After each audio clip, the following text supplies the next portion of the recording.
नमस्कार दोस्तों, 7 days of life में आपका स्वागत है। आज बात करेंगे 140 टन में जो चेन रहती है उनकी टेस्टिंग के बारे में। जो चेन की टेस्टिंग होती है 140 टन क्रेन की रहती है, जो एआरटी में रहती है, उनका जो टेस्टिंग की जिम्मेदारी रहती है वो मैकेनिकल डिपार्टमेंट की रहती है। और मैकेनिकल डिपार्टमेंट में भी वहाँ जहाँ पे जो वर्कशॉप होती है, नॉमिनेटेड वर्कशॉप रहती है, वहाँ पे इनकी टेस्टिंग होती है। जैसे यहाँ पे भुसावल डिवीज़न है, तो जो भुसावल डिवीज़न की 140 टन क्रेन और एआरटी की चेन है, ये परेल वर्कशॉप में होती है। और जो चेन की टेस्टिंग का जो पीरियड रहता है वो साल में एक बार टेस्ट होना ज़रूरी है। और जो चेन मान लो वर्कशॉप में, शेड में, इनमें डेली यूज़ होती है, तो उनका प्रत्येक 6 महीने में उनकी टेस्टिंग होना ज़रूरी है।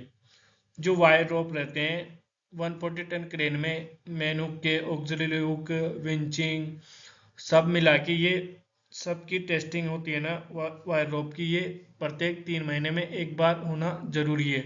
इसके लिए भी वर्कशॉप का स्टाफ नॉमिनेटेड रहता है।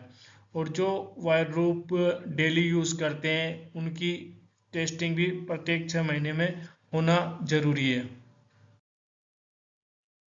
जो ब्रेकडाउन क्रेन रहती है 140 टन ब्रेकडाउन क्रेन, इसमें जो वायर रोप हो या चेन हो, अगर वो ब्रेक हो गए या टूट गए तो उसको वहाँ से रिमूव कर देना चाहिए, नहीं तो मेन स्पॉट पे प्रॉब्लम आ सकती है।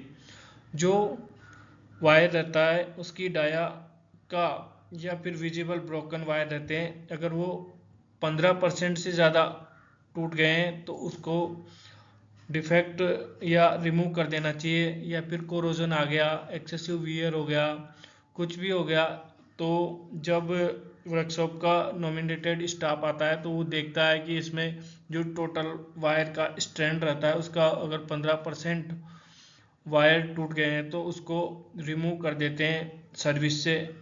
इस तरह से चेन की और वायर रोप की टेस्टिंग होती है।